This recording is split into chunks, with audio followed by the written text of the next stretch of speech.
It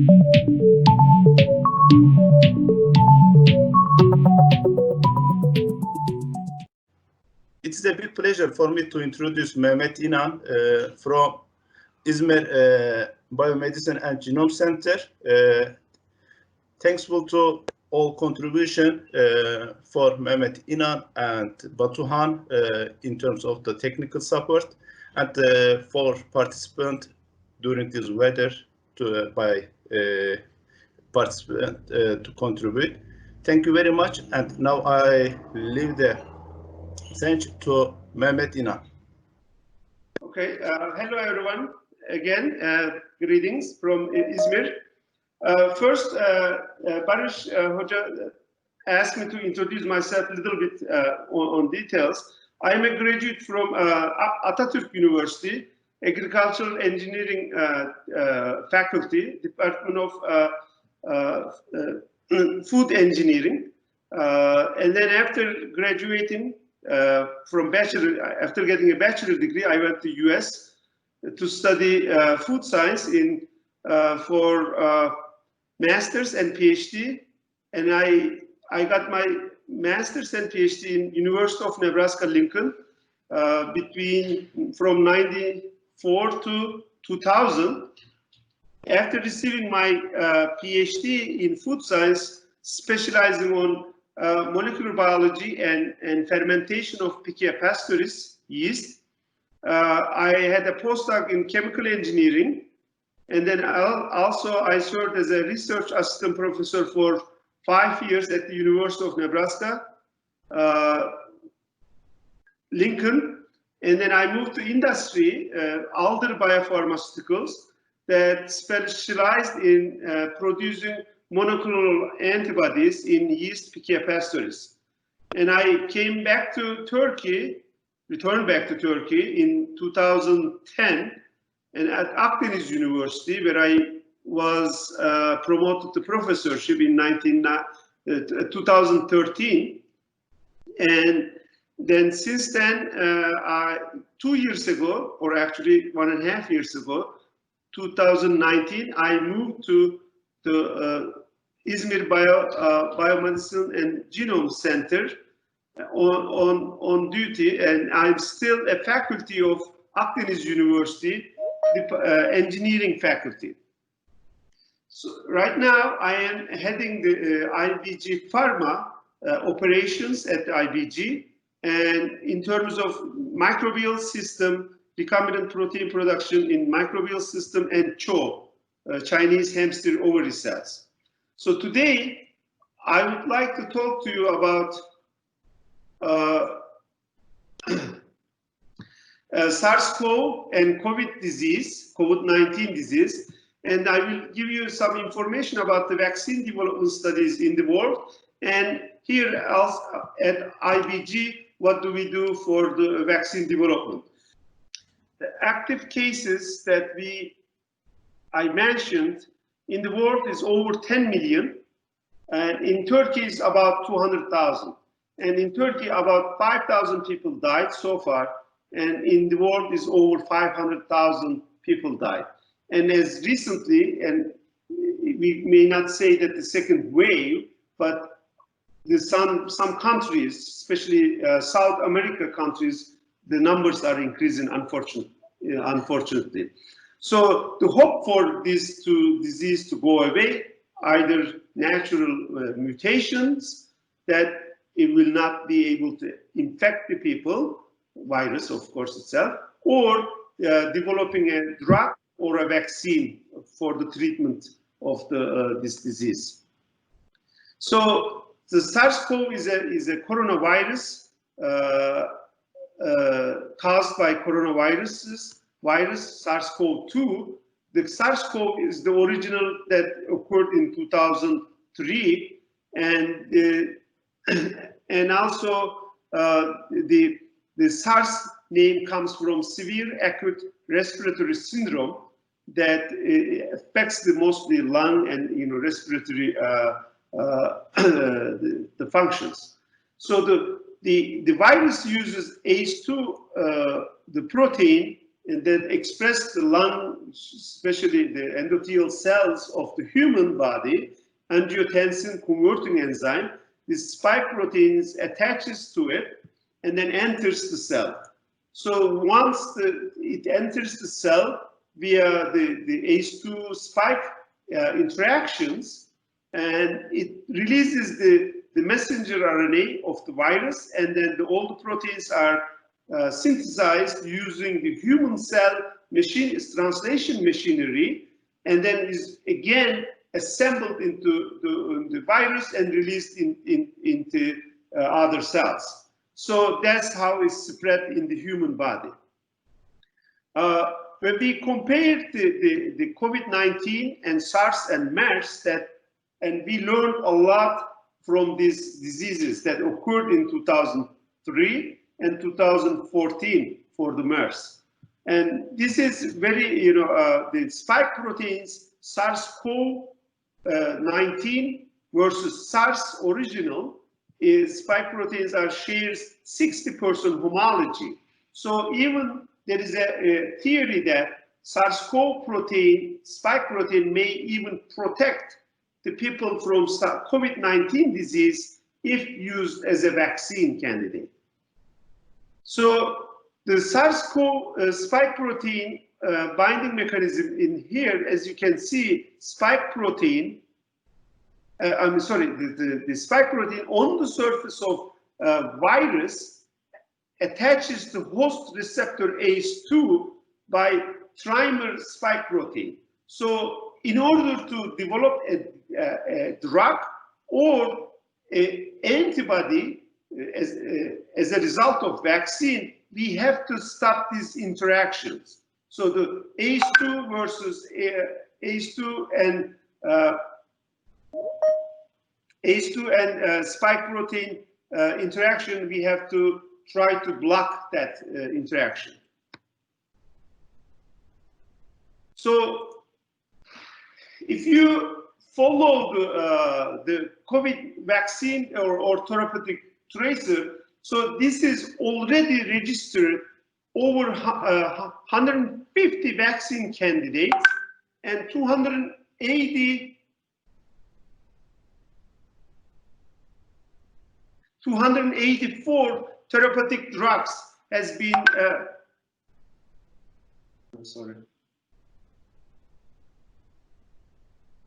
over 284 therapeutic drugs has been developed. Those are 198 are in human clinical trials. So you can actually follow from the BioRender webpage is all, and weekly, every Monday, it has been updated. Actually, from yesterday, even the vaccine candidates entered and one into human clinical trials, and then for also therapeutic drugs too. So there's a vaccine, or as I said, 150 the vaccine candidates. Some of them here, as you can see, 123 are them in preclinical studies, and there are 23 phase 1, 17 in phase 2, 4 in phase 3, and 2 in phase 4. Phase 4 is actually already approved drugs that I will talk to you a little bit about, the phases, but this is already completed, meaning that repurposing purposes, I mean that if there is a polio vaccine, can be used to or tested to use as a vaccine to prevent the COVID-19 disease. And also there are the vaccine candidates that already being used for some other diseases are tested to stop the COVID-19 disease and as a vaccine candidate. So all these vaccine candidates, you can, when you look at the details in that web page, it shows the phases, and then see these are repurposed, meaning that already used for some other disease, but can be tested for COVID-19 also. Whether if it's a DNA vaccine or inactivated virus or and the stages of the clinical trials has been reported. And drug candidates, development of the drug candidates are over 284 of them, some of them already in phase 3, and it's for those are the later in the stages are again repurposed ones. So it's already used for malaria, for example, and is tested for COVID-19 disease also. So all these, today I'm not going to talk to you about the drug as a therapeutic agent. So just so you know, the vaccines are to prevent the disease before people becoming ill. But the drugs, if the people already ill, is to treat the disease. So we are at the IBG developing both strategy, vaccine and therapeutic agent, but today I'm going to talk to you about only the vaccine studies that we are doing. So the goal of the vaccine studies, ours and all of the world, is to create an immune response. These are meaning neutralizing antibody against the SARS-CoV-2 virus, and also create the memory cells, so that later in our life, that if we encounter this virus, and we will be protected again by memory cells. So to create a vaccine, and as an antigen, a whole or a part of SARS-CoV-19 spike protein is being used as an antigen, as I just described a couple of slides ago. So how do we develop the vaccine in our body? Or actually, we may get naturally vaccinated if we get disease and then recover.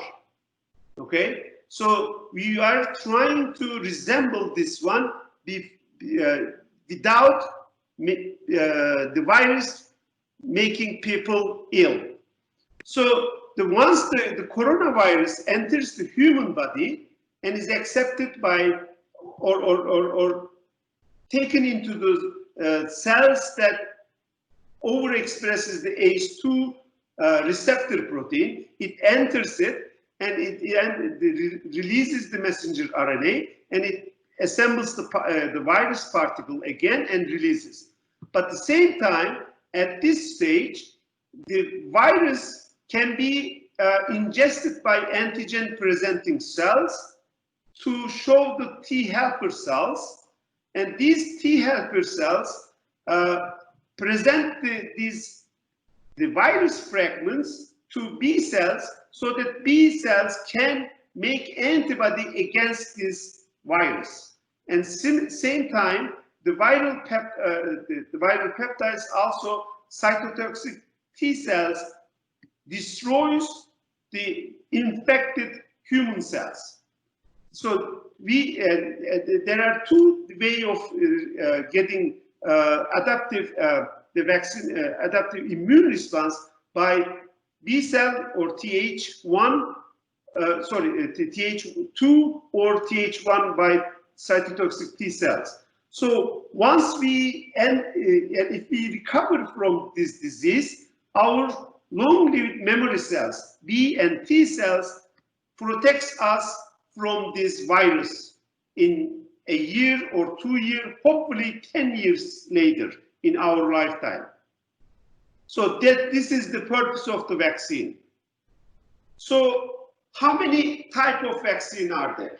There are actually basic 4 types of vaccines generated at this time. One is the inactivated virus. One is the virus-based, vector-based, nucleic acid-based, or protein-based. Virus-based are also 2 different ways. One is the inactivated or attenuated. Inactivation is just killing the cells by heat or chemicals, so that the virus cannot infect the human anymore, but is given into the human body, so that recognizes the virus particles by our body, so that it develops the immune response to it. Similarly, by passaging viruses, we hope that it will have the mutations, and we do hundreds of passages, and then virus get infected. We make sure that it doesn't make people sick anymore. Then we give these live or attenuated cells, the viruses, to human body so that it develops the immune response again. Or depending on which part of the virus we use, it can be used in the vector-based, whether these vector-based replicating or replicating DNA vectors, or just basically injecting nucleic acids into human body by, like RNA or DNA. This is for example, if we show here that this is from adenovirus replicating or replicating the University of Oxford strategy used to make the S protein, spike protein, in human body after infecting with this the adenovirus. And the other method is the protein-based. Our strategy falls in this group also. We are making protein or protein fragments to in another organism, purifying and giving that one to make use as a vaccine.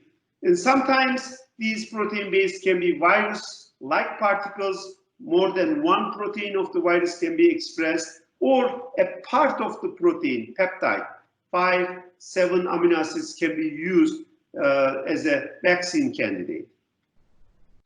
So I just described this one. Like you may have heard on news that Moderna, a United States company that using RNA virus as a nucleic acid virus here, as a nucleic acid, the vaccine is making S protein as is given in the human body. That in human body, that messenger RNA is used as a template to make the protein synthesis to make the S protein. So that S protein is presented in human body by antigen presenting cells to use as a vaccine. Of course, the RNA is not very stable molecule, is covered by lipid nanoparticles. That's how it's given in the human, the muscle actually. It's injected in the human muscle. So in vivo, and another vector type is the plasmid DNA. This is actually electroporated system. So it's infected in muscle cells by electroporation. So those are the strategies. Ours is based on the protein vaccine. So just to tell you the vaccine development steps, it's a long step actually. There are many steps that involved, but since SARS and SARS and MERS are already occurred in past 10, 20 years, and we learned a lot from those, and we use those information to develop SARS-CoV-2 vaccine. So first is the discovery steps. So which protein is used as a vaccine? This actually comes from the earlier studies 10 years ago with the SARS-CoV. As spike protein is being utilized to make the original SARS vaccine. And this time people right away started with using that information, and we did also. And once we know that one, we have to make that protein or nucleic acids and do the clinical studies, preclinical studies actually. These preclinical studies and the lab scale that we test the efficacy, we test the purity, we test the function, if there is a test that we can do. So and then once we determine preclinical studies, those actually include also animal studies also. And when we go to the clinical studies are testing in humans. I will talk about the phases that we use this. And also if passes all the studies, then it gets approved and production and quality control, and then is commercialized. This takes for average 5 years for each vaccine. So fastest recorded is 4 years for attenuated mumps vaccines. So this has been the fastest vaccine developed so far is 4 years. So, but as you may have already heard from the news that we will be, or not we as a IBG, but in the world, we are expecting the SARS-CoV vaccine in a year, hopefully, but it may not be the case. So it depends on the results. So I will talk about there are already phase 1, 2, 3 molecules that is being tested, whether if it will clear safety and efficacy, and then it can be used as a vaccine candidate. So the average is 5 years, but we will try to beat this one. So when we do the preclinical studies, first we have to test the efficacy, whether it will protect the animal being sick or being sick. So that means that first we have to give this vaccine to the mice or the model on animals, and then we will challenge, meaning that we will give the dose of the virus that will make that animal sick. If it protects the animal from getting sick, then that means it's a good candidate. We will go to phase studies. Phase studies are phase 1 is about 20 to 80 people tested to find the best dose with the fewest side effects. These are volunteer people that not sick and no disease at all, and people that didn't have the COVID-19 disease earlier. So for vaccine studies, people shouldn't have disease already recovered from disease. This cannot be used. So first 20 to 80 people will be tested. And then second, the phase 2 is further assess the safety of as well as the drug, if the drug works. This takes at least 3 to 4 years, actually, these two steps in general in normal cases. But pandemic cases, it could be very faster. We already know that so many drugs already in the phase 3 could have been taken 4 years already. So the phase 3 is the efficacy, safety, and new dose, testing the new dose and new indications, and then it will take, minimum regularly 2 years. And of course, once this passes the phase 3, it's approved and given to people. And during that, when phase 4 starts after commercialization, actually, people are already using this one and to see the post-marketing surveillance data that is collected.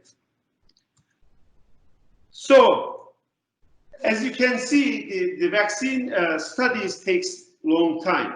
What are we doing at the IBG? As I said earlier, we are doing the vaccine against SARS-CoV-2 and also drug or therapeutic agent we are developing. So I'm not going to talk about the second one. I'm going to talk to you about this only vaccine studies. But one thing that, this is therapeutic as a therapeutic agent. One SARS-CoV, when it's entering the human body, it uses the ACE2 receptor. So it's called receptor binding domain. There is a region on the S protein that is receptor binding domain. So we are trying to block interaction between virus and ACE2. We develop the RBD. If we make this RBD in another organism, purify, and that protein we give to the human, it will compete with the virus. It will compete with the virus. Then hopefully the more soluble receptor binding domain will bind onto ACE2 so that virus cannot attach. Or another strategy is the ACE2, if we fuse ACE2 to the FC protein, FC is the constant region of the immunoglobulins, and then in human body, it will attach to the virus, and then it will block the virus and virus spike protein and ACE2, so that blocking this one will protect people getting sick. So the spike variants for vaccine development, as you can see, this is 1,273 amino acids. It consists of over 1,200 amino acids. So we can use a part or whole spike protein as a vaccine candidate. For expression in yeast, we use different versions of it.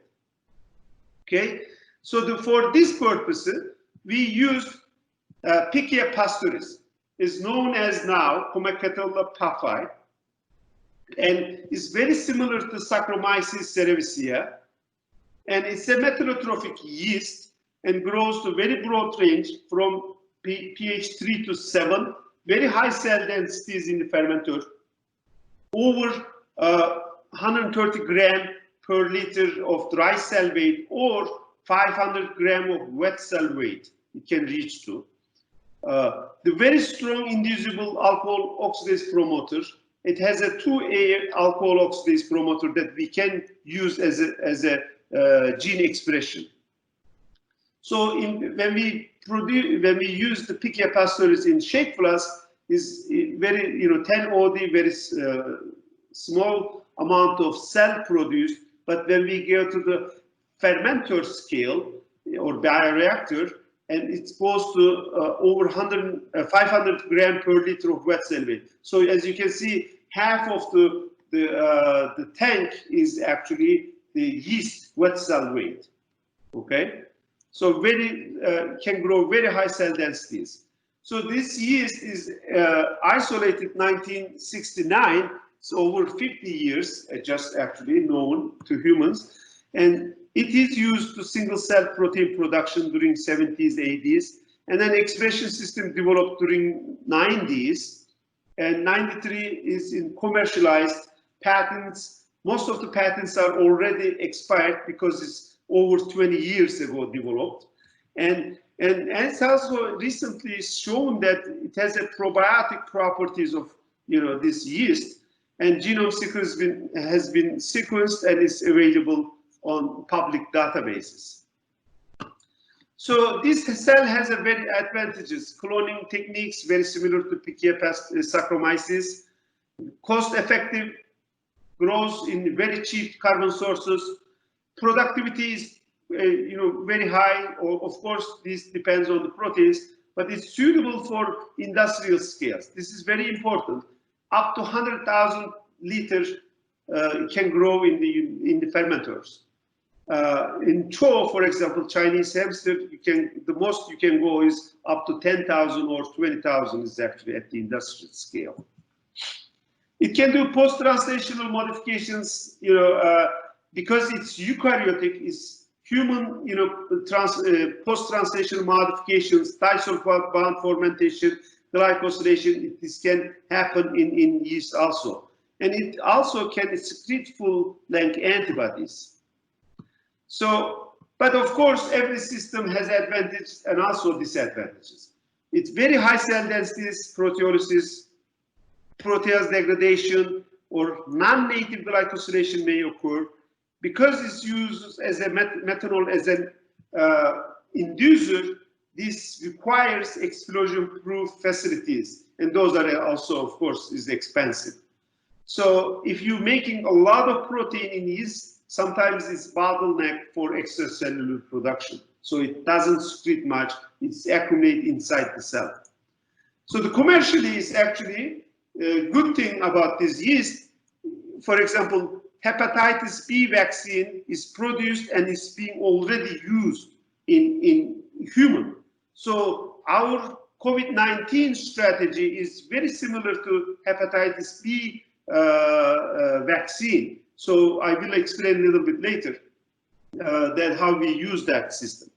Okay, and of course the insulin is produced in this yeast, and also there is a some FDA-approved drugs already in the market. So just an overview of steps to make the vaccine. Very briefly, I will describe it here. So the spike protein or a part of spike protein coding DNA is we order from the companies and put in the plasmids that used to express the recombinant proteins in this yeast, Pichia pastoris. We transform by electroporation and we add antibiotic, zeocin antibiotic. If this plasmid enters the yeast, it can grow on this the media that contain antibiotic because this plasmid contains antibiotic resistant genes, meaning there is an enzyme there that degrades the zeocin so that yeast can grow on this media. So once we determine those yeasts, we grow them in the test tube and then put in the shaker and then induce with methanol. And we test here at shaker incubator.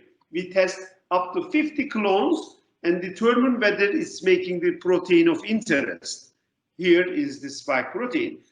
If we have an antibody against the spike protein, we use Western to detect that protein if it is produced.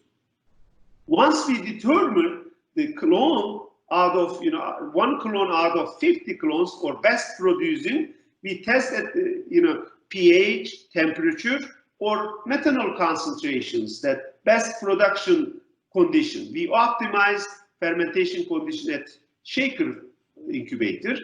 Then once we determine those, and we go to the bioreactor scale. This is 5-liter scale in our lab right now. We use this, and we start with 2 liter, and then we feed fed batch fermentation. We feed methanol during the 90 hour of induction, and to see whether the protein is produced or not. Once that's been done, we centrifuge, we clarify the supernatant, so cells are separated through the filter, and then we purify supernatant. We purify the spike protein out of supernatant. Once we get that one, we formulate and we give into the mice that if that protein of interest is immunogenic. We get the blood of that mice to see whether it's binding onto the virus itself, okay, or antigen. So just to tell you that we are at this stage, we injected into mouse. We have not got the results of the mice studies yet. So it's about in more than a month we should know whether our candidates has immunogenic properties or not. So we will know this in 6 weeks or so. So the promoters, of course, we use the Pichia pastoris. We used in this case methanol induction, but it can be constantly methanol induced or ethanol induced promoters can be utilized. Just to give you here is the AOX1 promoter. Underneath there is a gene of spike protein is cloned in right after the AOX1 promoter, and then that's one transformed in the yeast, grow them in the petri dishes and test tube. First we grow in glycerol and we add methanol to induce the protein production up to 4 to 5 days sometimes, and then we test on the SDS page. As you can see here is our host control protein, control strain actually. No transformation. And there are 2 clones that here, as you can see, with the transform, there is a 1 band about 25 kDa is showing up here. Of course, we don't know whether these proteins are our interest, and we know that spike protein has a glycosylation. If the glycosylation is removed by endo-H enzyme, that size changes. As you can see, our clone supernatant, there is a band here, and once we treat with this endo-H, it drops to here, and there is a possibility of having this protein is our spike protein. And actually, we did the peptide mapping, and this confirms that this is the protein of interest, and this is the antigen that we are trying to make. So once in the shake flask we determined that one, we put in the fermenter, we make the master cell bank or working cell bank, and put in the first we grow in this 24-hour in shake flask, and inoculate in the fermenter, and this is 2 liters starting, and then final volume becomes 4 liters after 96 hours of induction. We do 28 degrees, pH depending on the 3 to 7, we test and determine the best conditions. So here is our 5-liter scale production, and as you can see, this band increases by time, and this is our standard from shake flask that shows up here. And in the 5-liter, of course, these proteins are Pichia extracellular proteins. This is our interest of protein of interest. As you can see, it's a little bit broad, the band, because of the N-glycosylation of the spike protein. So after that, we clarify the supernatant, we purify with the chromatography, the machines, and we use 3-step chromatography here, hydrophobic interactions, and anion exchange chromatography, size exclusion chromatography, and then here are the examples of these supernatants. And after each step, some of them is actually to capture the protein of interest, some of them negative purification, meaning flow through. So we collect our protein at the flow through. For example, here is anion exchange. So anion exchange chromatography captures the Pichia proteins so that it's separate from our protein of interest. And then final step is the size exclusion. And as you can see, our fractions are almost over 90%, 99% pure protein of interest. We got it from the purification steps. So we were able to purify the molecules, and currently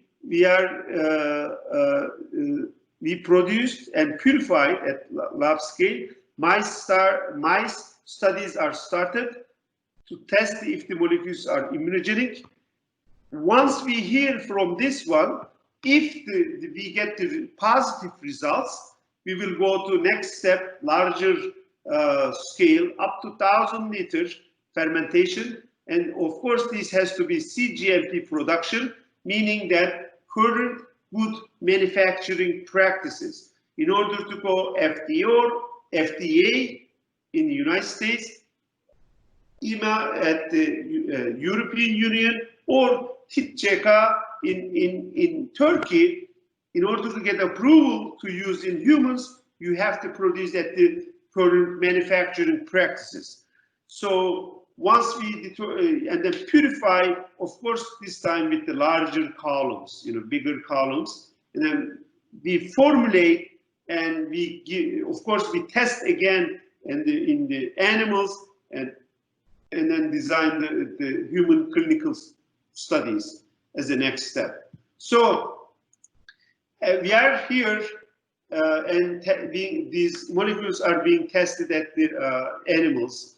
And I would like to thank the people who already contributed at IBG or Dokuzeli University, and all the people around, about more than 20 people, and also Farma people that working under my supervision, and also from different labs that helped expressing this protein and purifying it. And again, thank you for listening. And if you have any questions, please feel free to ask.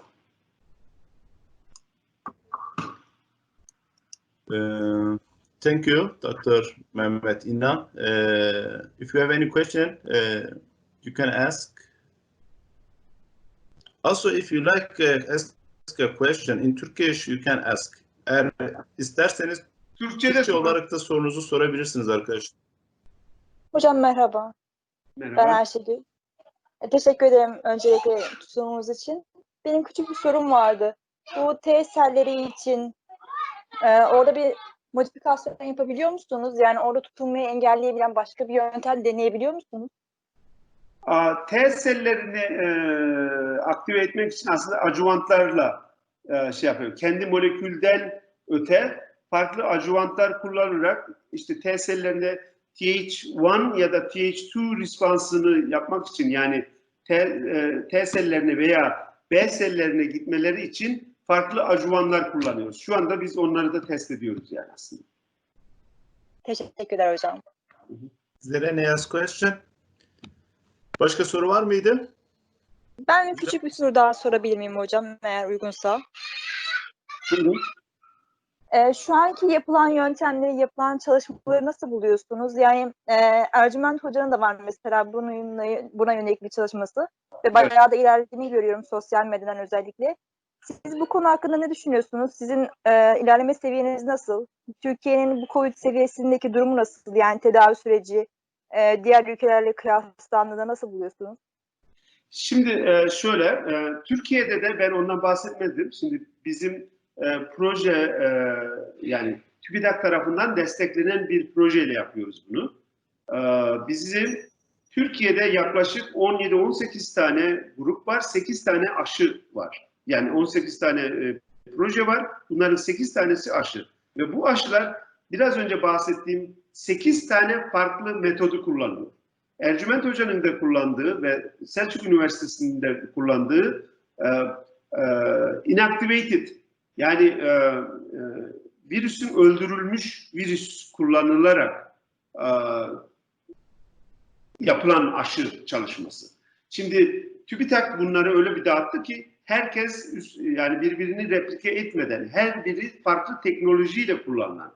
Bizim projemiz Recombinant protein bazlıydı ve dünyada da biraz önce gösterdim, eğer o BioRender sayfasına da giderek her birinin hangi teknoloji kullandığını orada bahsediyor. Bizim 8 tane dünyada yapılan bütün aşıların hepsini kullanıyoruz. Yani şu andaki Türkiye'deki teknolojiler de öyle. Ama tabii ki bu teknolojileri, özellikle DNA, RNA aşıları henüz Türkiye'de Türkiye'yi bırakalım, dünyada onaylanmış hiçbir tane molekül yok. Bizim yani Ercüment Hoca'nın kullandığı, evet o şekilde kullanılan aşılar var ve en hızlı ilerleyebilecek bilinen bir aşı türü. İnşallah başarılı olur. Dünyada da bununla ilgili özellikle Çinler faz 3'e geldik diyorlar o konularda. Biz Türkiye olarak, rekombinant olarak faz 2'yi geçen henüz yok tahminim bizim teknolojiyi kullanarak. Maalesef biz daha fare denemelerindeyiz. Biraz geriden gidiyoruz ama aynı teknoloji. Şimdi onlardan diyelim ki dünyada bu işi yapan farklı ülkelerde onay alsa dahi yeterince olacak mı? Yani bizim kendi aşımızı dünyaya bakmadan, tabii ki ilerlerde onlar geliştirirse alıp biz de kullanılabiliriz. Ama bizim de onlardan hiç gelmeyecekmiş gibi kendi aşımızı geliştirmemiz gerekiyor. Bu 8 tane farklı metottan inşallah en az birisi çalışır diye ümit ediyoruz. Tekrar teşekkür ederim hocam. Also, I have a question, dear Professor Dr. Mehmet. You suggested that, or you classified the possible solution as a 4 or 5 based on the nucleic acids or proteins and so on. Could we compare them according to their immunogenicity as an advantage or disadvantage? Well, it's very tough because we have to test everything side by side in same studies, it's very hard to compare one study from China using inactivated virus versus RNA vaccine from United States. So is because those, some of them has not even reported, final, data are not reported, they're just like news. There is no scientific data, they don't show any scientific data. So it's very tough. As an immunogenicity, everything comes down to protein, okay? So whether you give the RNA, you give DNA, everything is the protein. So at the end, they are all supposed to give similar immunogenicity if it contains the same protein, if it's coding the same protein fragment, I should say. But how it is, given to people, how it's made, what part of the protein is being used is all depends. It will affect, of course, the immunogenicity. The easiest way is RNA, the vaccines, because you just make the RNA, give it to the human, and then let the human body express protein and then present in the antigen presenting cells to develop immune response. But we are making protein in yeast, purifying and giving the protein itself.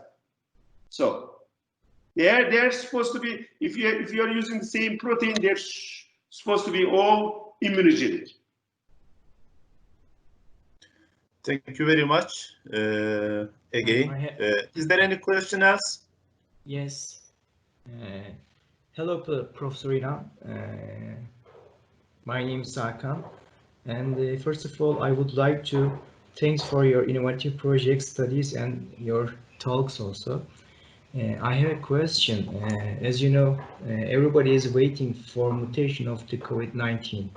If it will happen, what will happen to current vaccine projects and studies? So yeah, so that's a very good question actually. So especially in the vaccine development with the recombinant proteins, if the mutation occurs in, for example, in spike protein, if it is affecting the interaction between ACE2 and spike protein, it may or may not affect the efficacy of the vaccine, because we don't know, the mutations are random.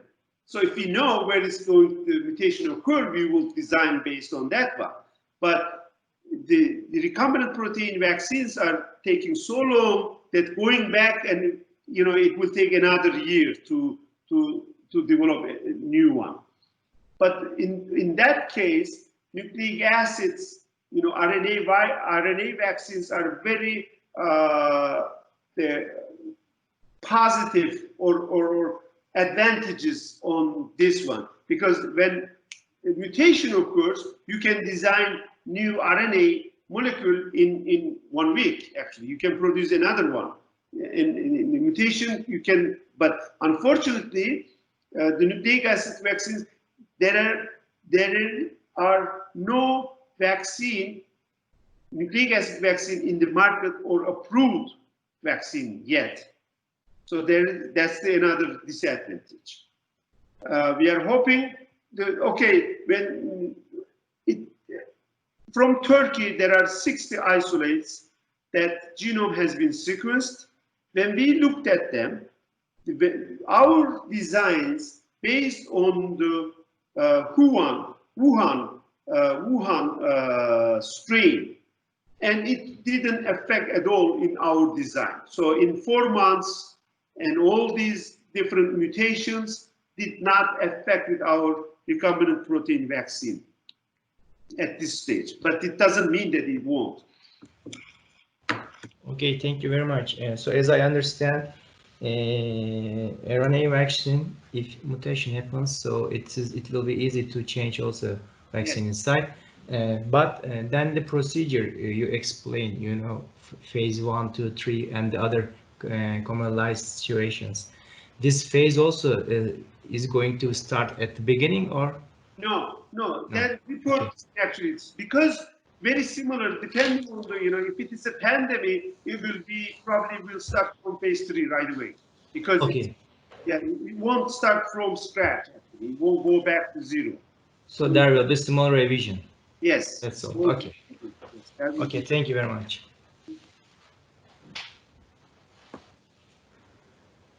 Thank you. Is there any last question?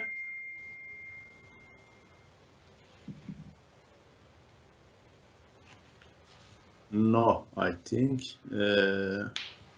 Thank you very much again, dear Professor Dr. Mehmet İnan, for this update and fruitful presentation. Hopefully, after the pandemic, also we have a chance to meet with you with a seminar in the future. It was my pleasure to give a presentation, and hopefully, as you wished, you know. Barış Hocam, or maybe we will visit Professor. Yes. In İzmir, with our students. You're welcome to visit. Evet. Katılımcılara da çok teşekkür ediyoruz. Tahmin ediyorum herhalde bir 15-20 gün içerisinde yeni bir seminerle yine güncel bir konuyla bir seminer, webinar daha doğrusu bir webinar organizasyonu da yapmaya çalışacağız bir 15-20 gün sonrası için tekrardan. Katılımlarınız için çok teşekkür ediyorum. Herkese iyi günler ve sağlıklı günler diliyorum. Mehmet Hocam size de tekrardan teşekkür ediyorum. Sağlıklı günler diliyorum. Teşekkür ederim Mehmet Hocam.